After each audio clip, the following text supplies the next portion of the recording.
Hi, everyone. Welcome, welcome.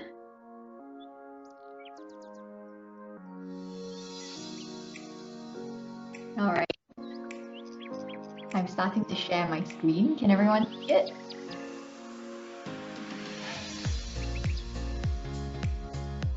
Yes. Yeah. Should I stop the music? No.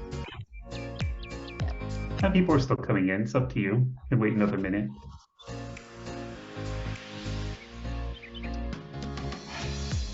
Good. Then for those people who are here, welcome. As people come in, I would like to ask you to leave your name and your favorite emoji in the comment section. We've got a very big group today, so if any of you have trained a large group in a virtual meeting before, you'll know how I feel. So to encourage me a little, I will feel a lot better if I can see some faces.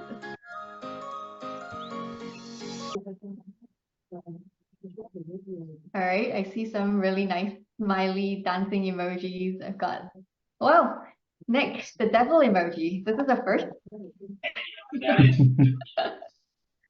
Yeah.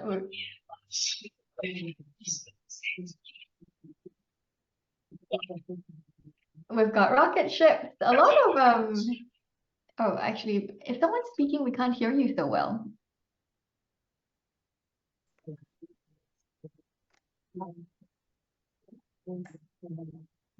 Yeah, all right. It's supposed to be a purple cat, not a devil. Well, then we know where my brain is at. We've got avocados, really nice. Perfect. If people are coming in, please feel free to share your name and your favorite emoji in the comments.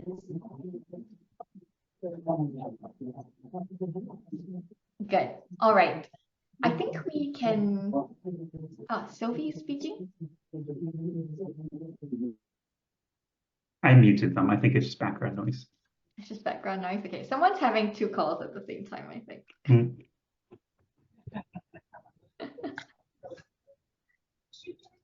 All right, good.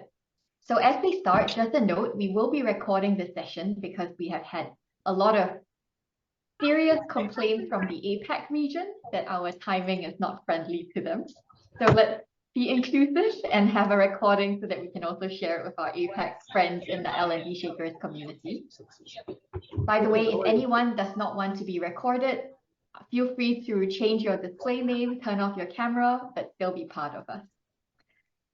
Good, then maybe Michael, should we get started or do you want to wait a minute? I think we can get started.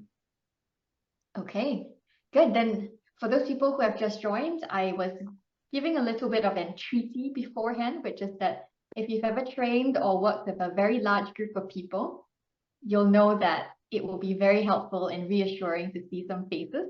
So for those of you who are open to it and open to being recorded, I would love to see you through the screens. And for those who are here, I see Andrea, Achille, Inga. Really good to see all of you. Thank you for joining. And thank you for showing faces too. Good. Then let's get started. And while we're getting started, new people will come in. We'll let them do that. Yeah, no worries, Renata. Thank you for telling us. Okay. So before we start, I guess we should get to know each other a little bit. I'm Alison. I'm head of learning at Urchin Insights, where we make leadership development affordable by using AI and simulations to teach critical leadership skills. I'm an organizational psychologist and a leadership coach, and I've reached the age where practical and good enough is what I aim for. And you'll see that practical and good enough is also our goal for this L&D simulation bootcamp, because we'll teach you to do in 4.5 hours what consultants in my old company learned in 2 years. Okay, so practical and good enough is our guiding post for today. I'm joined today by our head of product, Michael, and I'll let him introduce himself. Hey, everyone. Great to meet all of you. As Alison mentioned, my name's Michael. You probably will hear it in my accent. I'm originally coming from the US, now based in Berlin as well. Also organizational psychologist by background, so you can imagine Alison and I geek out quite a bit around making simulations and how to do this in an effective way and really capture behavior. As I come from more the product side at Urchin, I'll be excited today to show you some new shortcuts using ChatGPT as well. That's going to help us on this approach. We're seeing ChatGPT does everything nowadays, right? So we'll be happy to show you how we can take what we've learned in the past and even do it faster than we would do it by hand as well. So excited to be here. Yes, and the free version, not the pro version. So everyone has access. Okay, good. So let's talk about what our journey looks like over the next 3 weeks. Today, we're going to be focusing on the pink section. Why? Simple, right? Before we teach you to build awesome role plays or create group challenges for these complex contextual skills like decision making, you need to know the base of the house, right? What are simulations? When should you use them or not? With so many people here today, of course, we're going to have some people that are much more advanced in this and some people that are less. So we'll do a bit of the basics quickly to catch everyone up. But what's fun today, you will also learn how to get the most out of simulation. These are the behaviorally anchored observation forms. I know it's a big word, but don't worry, we'll go super into detail with that later on. Yep, so everyone happy with where we're going today? Okay, and then next week, we start the fun stuff with the role play design. So, a little test for you. What are simulations? I'm going to give all of you 2 minutes and you put in the chat all the numbers that represent simulations for you. 5 looks like someone's reality.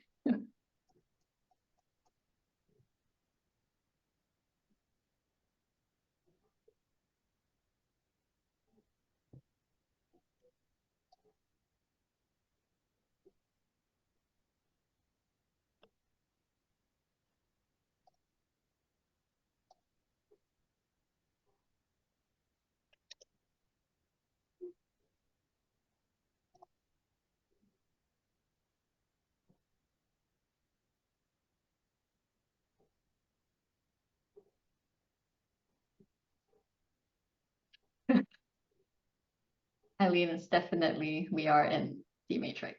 We are the simulation, yes.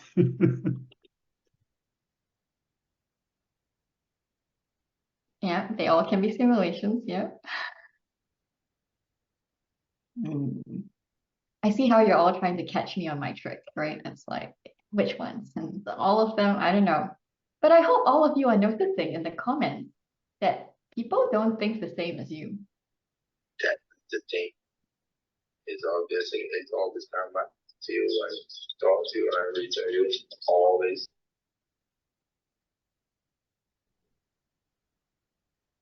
If someone Maybe that was a mistake, yeah. yes. If someone wanted to say something to the group, you'll have to repeat yourself. If not, it might be a challenge. Okay. All right. So I think people have already started putting out their answers. So this is why we actually say we should align a little bit first on you're reproducing a dialogue animation. Okay, yes. Okay. So let's realign a little bit first on what simulations are in the context of the simulation bootcamp and what we will be doing. I have the answers here.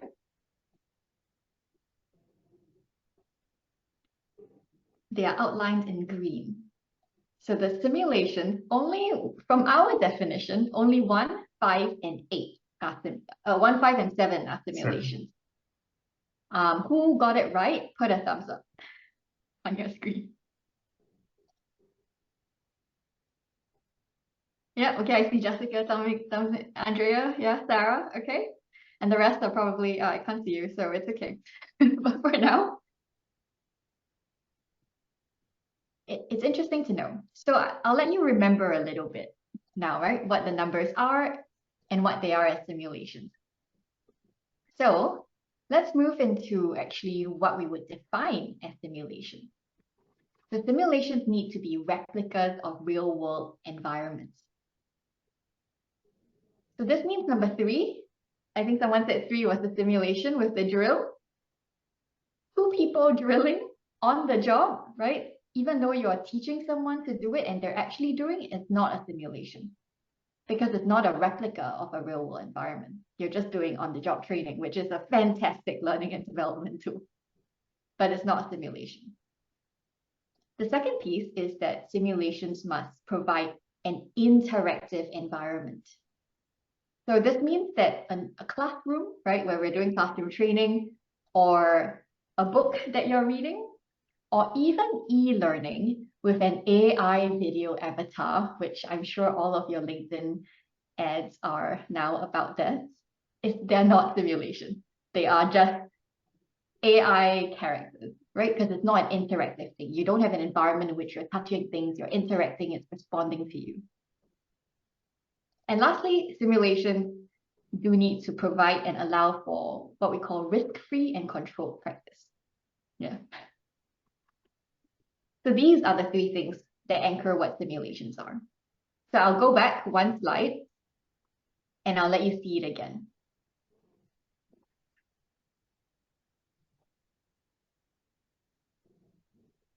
Okay, are we on the same page? Anyone's like, I don't understand? Yeah. Can I ask a question? I'm just curious. You were just saying something about working with an avatar on a computer that's not being seen as interactive. How does that differ then from number 7? I mean, you're kind of like, you know, if I have my mouse or if I have like a steering wheel, isn't that the same idea? Well, they're actually learning to drive a plane. So if an avatar online is kind of talking to you about, I don't know, how to follow GDPR regulations, you're not necessarily interacting with the GDPR regulations. You're not like breaking a rule and then seeing, for example, a very scary letter come to you. Okay, now I understand now what the difference is, what you mean. Thank you. Thank you for the question. I think that clarifies it for other people as well. All right, so we've talked about what simulations are. Very high level slide, but I wanted to give you a little bit of an idea of what are the examples of simulations that you can build in your role as L&D, right? I've organized them on a spectrum of simplest to build to most complex to build.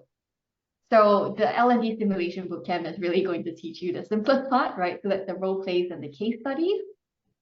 After this, of course, you can go into a bit more on the interactive videos piece, where, you know, you can see people like click through. I'm sure we've all played games like that before, right? Where maybe you go to a doctor's office and you're like clicking on this and it's kind of happening, or you're having quizzes in your videos. And then a little bit more complex than that are like the VR or AR tours. So exploring, for example, the inside of a spaceship, or walking into a manufacturing company that makes potato chips, and you need to learn a new manufacturing process, right? So this is a VR AR tour. A bit more complex than that would be the computer simulation. So these are things like the flying an airplane, maybe running a manufacturing plant. This would also be a computer simulation, right? If you order this amount of inventory, what's going to happen? How is that going to affect your cost benefit analysis, like all of that stuff. So it gets very complicated there. And then finally, the most complex are the very immersive, highly specific simulations that require props, actors, specialized equipment. For example, a surgical procedure, a military operation, something that's less serious, a movie set, is the ultimate immersive, highly specific simulation, if you think about it that way, right? Yeah. The positive is with technology advancing a lot, the VR, AR stuff is going to get easier. So you'll see that start to move down the complexity spectrum edge. Yeah, we even debated where some of these sat because we realized how much the tech is changing already. There was a time I would have thought VR was much more difficult or needed crazy recording. It's not the case anymore. Yeah, it's getting more and more simple. But good. So these are the kinds of simulations that you can build. Someone actually, Michael, you replied, perfect. Good. So when should we use simulations? I'm going to stop sharing here for a second, and I'm going to let you answer this question. using a poll. Do all of you see the poll out there? Okay, people are starting to vote. It is a choose all that apply poll.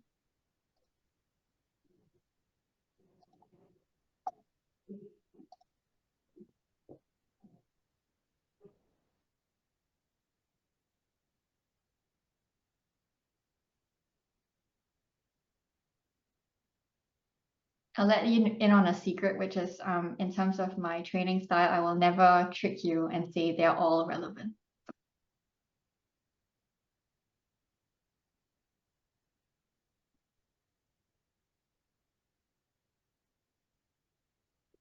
Okay, we're kind of hovering around this. More people are coming in.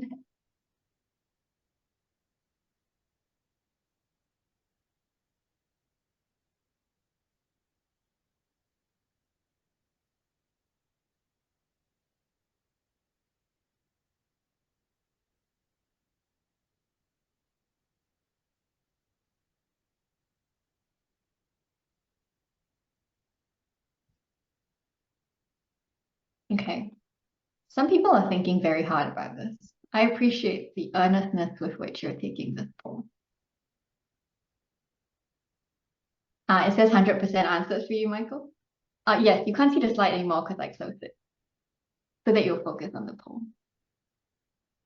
Okay, I'm going to end it because I think there's a delay in the system, Mike. But for now, I'll end and I will share the results.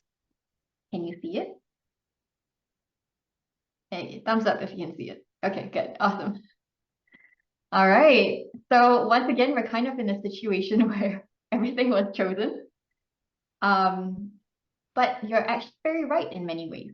So yes, we definitely want to use simulations where learner mistakes in real life are costly, right? We're talking now military simulations, simulations, for example, related to aviation, right? You don't want the first time your pilot is driving the plane to be in the plane itself. But also, for example, I mean, things like a customer service request, right? Maybe the first time you don't want your customer service rep to already be out there, potentially damaging the company's reputation. So that's a big one. I see that most people recognize that learners need hands-on practice. Yes, that's a perfect place for simulations because they are interactive. Remember, we talked about the elements.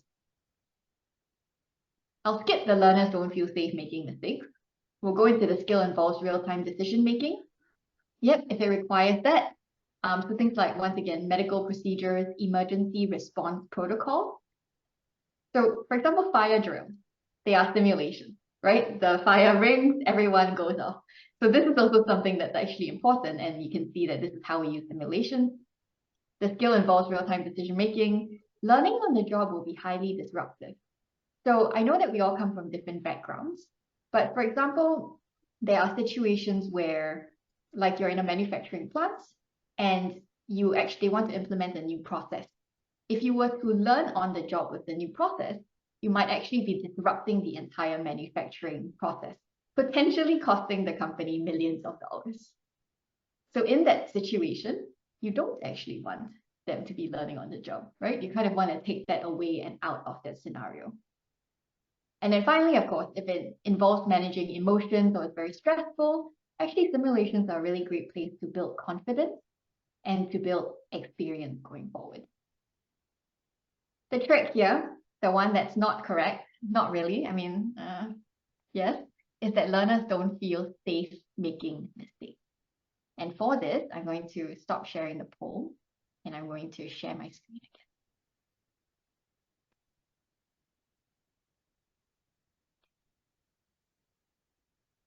again. Okay. The key piece here actually is that, someone put in, yeah. The key piece here is that learners don't feel safe making mistakes. Actually, it's not the best situation in which you want to do a simulation. Let me tell you a bit of a story. So Michael and I used to do a training for medical affairs. So this is a part of a pharmaceutical company that is quite high risk, very scientific. They go around to doctors and conferences and they share the research that the company has done to let doctors know why their drug is better than others based on research, and also what use cases to use it then. We designed this like scientific, very specific set of like simulations in a development program. And I'll tell you, on that day, there was someone crying in the bathroom. There were two people who were shaking so hard they could barely speak.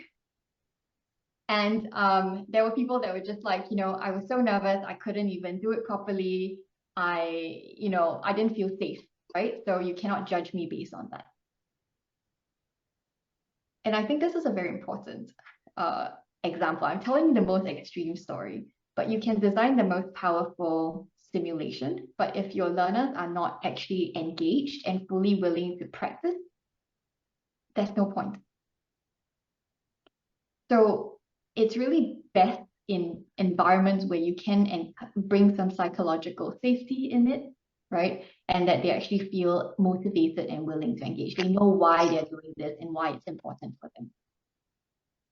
I'll tell you what made the simulation thing that Michael and I did so bad. We had senior leaders around who give feedback.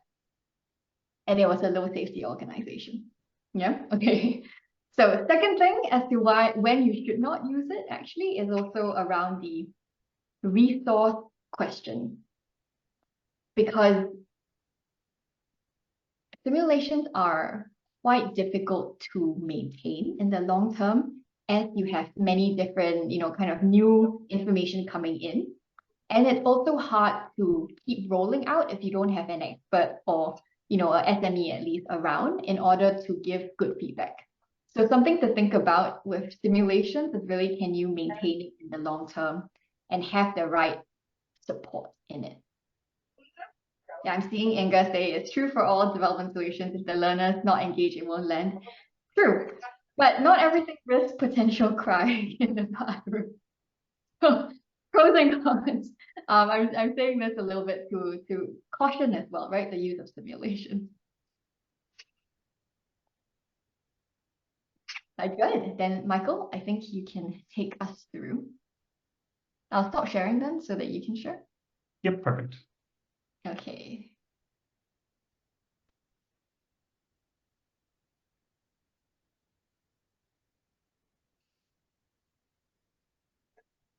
All right, thanks, Allison, for giving us the background first on what are simulations, so we're really clear on that, and also when we want to use them. Now I'm going to take a little bit of time to start talking about how we can build them, right? And to explain exactly what we're going to do today, Allison hinted a bit towards these bar scales we're going to develop. I just wanted to share a little example with all of you first. So tell me if this sounds familiar to you. You've designed a great scenario for a one-to-one role play. You get a volunteer or two volunteers, they do the role play together. Everything seems like it's going very well. Then you turn back to the group and you ask them to give feedback. And you get a response kind of like this. I think, yeah, role play, it was good. Have you had people give kind of very vague messages like this before? I see some heads nodding. A second favorite of mine, maybe we do get some critical feedback that could help the person improve, but the feedback is something like this. Maybe you could have been more authentic. What does authentic mean to us, right? That turns into a separate half-hour discussion around what do we mean by authenticity. So after running into this many times ourselves in a variety of different situations, we came to really realize, and I think all of us as learning professionals know this, that the best design simulation, if it's not leading to very helpful feedback afterward, is kind of like trying to shoot an arrow while blindfolded. This actually is an expert who can do it, but for the average person within us, shooting over and over again while blindfolded without that visual feedback means we're never going to improve, right? So we need that feedback to make sure that people are actually not just able to practice in these simulations we build, but able to really learn something from it and do better. So similarly to our person trying to shoot the arrow here, our learner here hasn't really been taught how to give useful feedback in a simulated environment. So of course, they're going to say things that are too vague or off topic or maybe just too kind, right? Really effective feedback is going to come from what I would say are two different things. On the one hand, it's knowing what to look for during the simulation itself. And once you've actually seen the behaviors you want to give feedback on, how do you really explain that in a way that's effective? And I would also say personally, how do we make sure that that feedback is as much as possible objective, right? It's not just different conflicting opinions as well. That then leads us to why we're going to work on the bar scales as the first tool of our journey together today. The easiest way for us to really ensure that people know what to look for in a role play and know how to give the feedback is going to be this structure. Is there anyone who's super unfamiliar with bars? I'm guessing most of you have probably heard it before, run into this before. Just as kind of a quick check. I'm very unfamiliar. Okay, good. We have some people that this is new for then, great. This is coming from our psychology background in particular, but I think some people have also worked with these. So if you're not then too familiar, what they do is they help us anchor scores.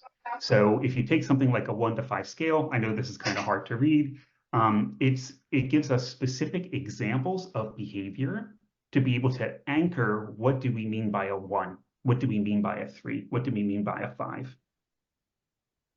And these scales can be used for a variety of different purposes. During our simulations, for instance, to help people do their own self-reflection, to be able to really say, I think I was kind of a 3 out of 5 when I think about what I really did here, but also for that peer feedback that we just talked about a moment ago. So if we go, thanks. Okay, I wasn't sure if that was a question. So if we go back to our role play example, for instance, if these two people were practicing having like performance discussions around promotion and things like that, if our role player said you're not getting that promotion because the quality of your work isn't good enough, the bar scale would allow the person who's going to give feedback to really think, okay, what does good look like when it comes to giving this type of feedback? Is it a 1? Is it a 3? Where does it fall on the scale? And in the end, we'll be able to help them give a clearer feedback to the person, to be able to say, this is maybe around a 3, and these are the reasons why. You were very direct, but maybe your feedback could be even more specific. And the scale will help us and help our observers during a simulation to be able to give these types of messages. Making sense what a bar scale is, how it's going to help us? I see some nodding.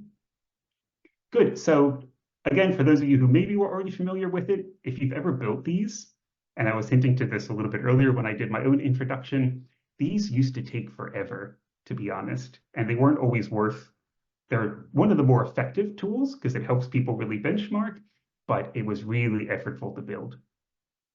This is one of the areas where ChatGPT is actually becoming extremely helpful for us. What we need to do is simply start out with what we would call the learning objectives. So if we're clear for any simulation, what we want people to learn from it, we actually, in a moment, we'll share this with you afterward as well. You also have it in the recording, so you don't need to try and write down the prompt, right? But what we can do is use a prompt on the one hand to translate the learning objectives into those kind of competencies and behaviors, the specific things we want to look for during the simulation, and ultimately then turn that into those bar scales. So you can give this to people during your simulations to be able to use it to then guide the feedback that they give. So it's that competence stage and that bar stage that we're going to do together with ChatGPT. Let's try it out together. In a moment, we'll actually let you try this yourselves. We'll put you into some small groups, but just for a really quick illustration of it, we'll play with a fun example together. And we're going to use a timeless classic of doing chores. So imagine a fun scenario where you've been asked to help a couple, maybe it's some friends of yours, that want to have better discussions around who does what chores in the house. They're not very happy with how it's divided today. I see some smiles, so I'm guessing you can relate. Some of you could relate to this topic, right? I've never fought with my wife over it. Learning objectives, we'll just come up with some for you, right? Just to give this again as kind of an example. You can imagine that what we would want this nice couple to do is be able to communicate in a more collaborative manner, to be able to ask each other questions, to understand better what each of them cares about in terms of the chores, and something simple like find some win-win solutions between them. Pretty straightforward, right? In terms of our learning objectives. Now we're going to have ChatGPT first help us turn this into some competencies and behaviors. Again, we'll share this with you afterwards, so you don't need it in detail, but just to give you a bit of a sense of what I'm about to paste into the chat window. All we're really doing is saying, I'm creating a simulation to do this, right? In our case, it's about helping a couple discuss chores. Here are my objectives. Can you help me translate this into competencies and behaviors? I want to be able to use this, to give feedback. So actually, the prompt is very simple. I will stop sharing for a second, and you'll see I've already put this. Maybe I'll make this a little bit bigger for you as well, so it's a little bit easier to read. I've already put this into the window. We're just going to run it.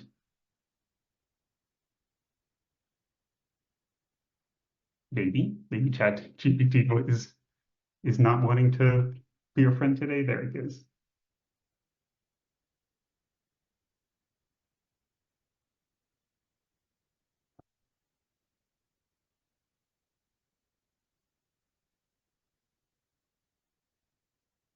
So you can see it starts thinking about communication, about the opening questions, around the win-win solutions, and it's already coming up with different behaviors that it thinks is going to be important, right?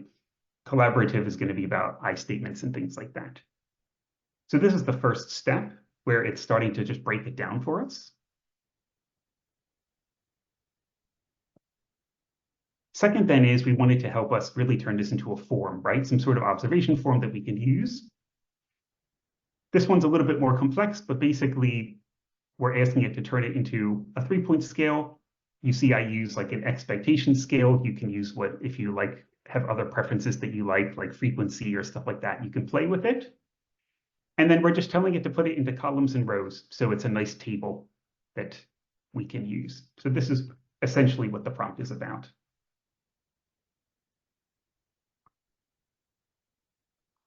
I'll paste a copy of that in. Let's just run it. And if you haven't done that before, you'll see it actually automatically can generate tables for you and stuff like that. So if that's something new for you, that's something we discovered as well while playing around.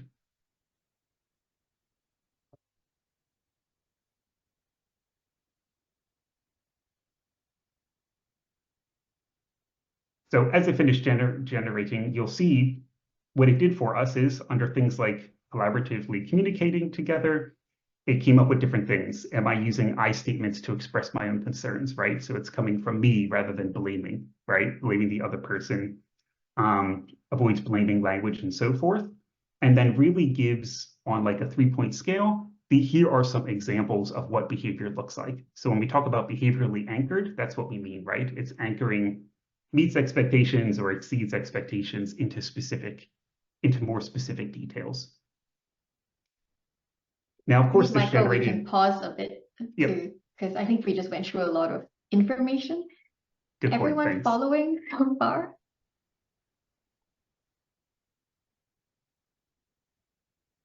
And I see a lot of new chat messages, so I'm just peeking as well. Nice, yeah, what a time to be alive and such. I agree.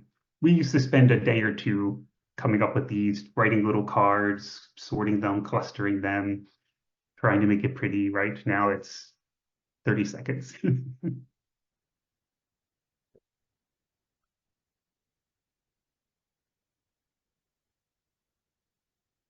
So we asked a good question about the cultural aspect.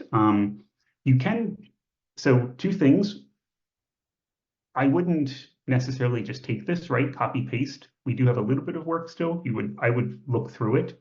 Usually a big thing, and what I was about to mention is shortening, because there's actually a lot here, right? So for one role play, you probably just want a couple examples. I think that's something we can still do on the cultural side. But also feel free to play with it directly in here. As you see, the ChatGPT structure is very conversational. So you could say, in this context where people might be more indirect or things like that, how could you tweak the items? Or could you elaborate on the items further? And it will give you some very good starting points still. I spent days doing this. Yes, I spent years doing this, so I can relate. And yeah, so I see another question around bias. So it is the same. You can play a little bit with the prompts, but then that's where our role still comes in, definitely.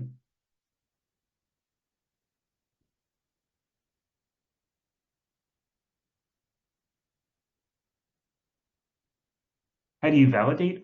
For training purposes, quite honestly, if it's just for a simulation, I often don't think it's so necessary. I think if you were reviewing it, usually then it's good enough.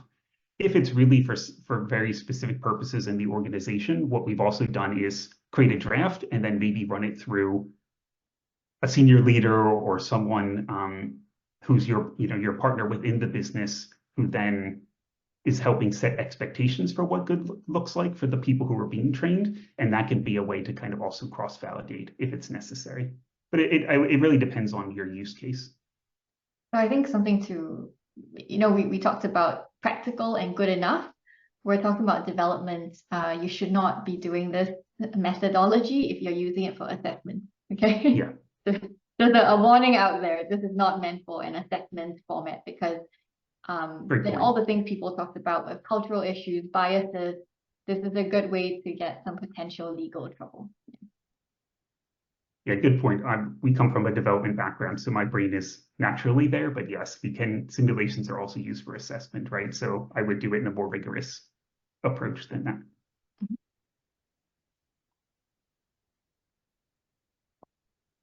Good. So yes, you can see that it automatically generates a lot. And as I said, it's conversational, right? So you can ask it to tweak, you can ask it to expand if you need to. Yeah, I'm seeing it being a one-person shop and so forth, this will help us a lot, right? So now we're actually going to have you try this out as well.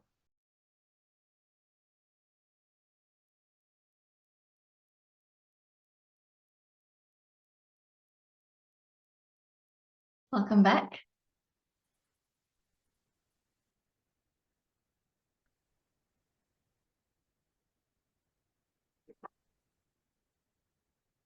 This time they're coming back as a rewrite. We have a lot of return.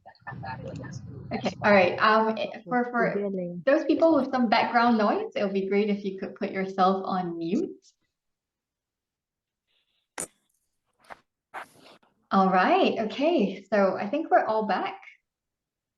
Oh, apparently special kudos to Andrea and Abhiramka, because you did a lot of hard work. How was it? Thanks, Alison. Yeah, it was good.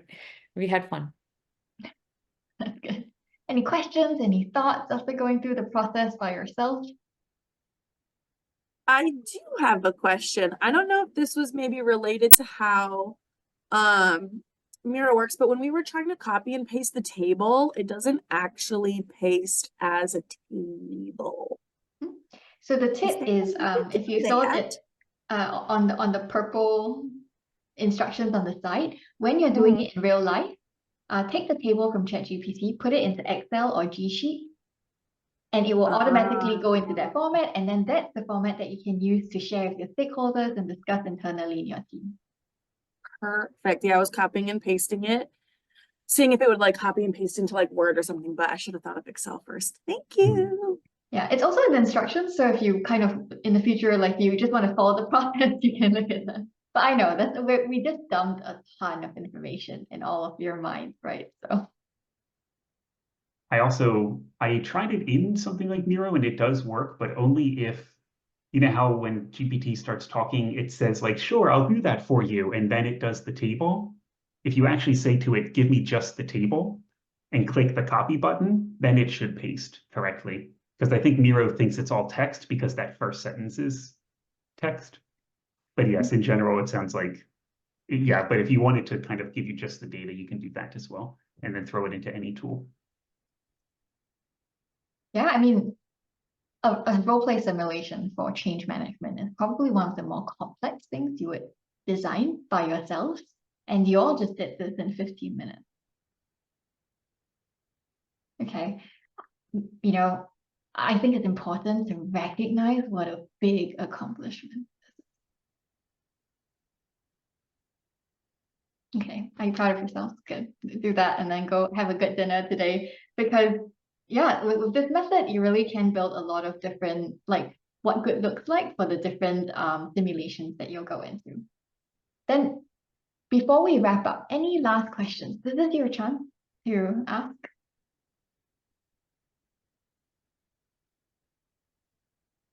No, we're good. Then I'll say then maybe Michael and I were clear. I'm going to share my screen one last time.